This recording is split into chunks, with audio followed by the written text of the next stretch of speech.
জীবনে কখনো কাউকে বেশি বিশ্বাস করতে যেও না, কারণ যাকে যত বিশ্বাস করবে সেই মানুষটি তত তোমায় ঠকাবে।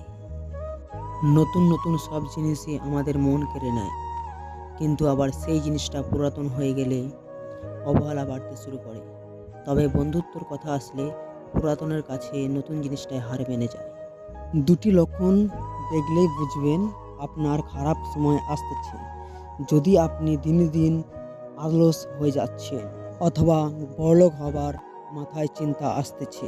কথায় আছে না, অহংকারী ব্যক্তি কখনোই বুঝতে পারে না সে আসলে নিজেই এক মূর্খ। ছেলেদের এক চোখে প্রিয়তমা, অন্য চোখে পরিবার, তৃতীয় কোনো চোখ নেই নিজেকে দেখার মতো। তোমাকে নিয়ে অন্যেরা কি ভাবলো ব্যাপারটা তা নয়, এবং মুখ্য হলো তুমি তুমি তোমার বিশ্বাসটা কি ভাবো। কারণ ভালো কিছু করলেই তো অন্যেরা একটু কথা বলবেই। ভিডিওটা ভালো লেগে থাকলে আমাদের চ্যানেলটাকে সাবস্ক্রাইব করে বেল আইকনটা বাজিয়ে নিন, যাতে আরও নতুন নতুন ভিডিও আপনাদের কাছে পৌঁছে দিতে পারি।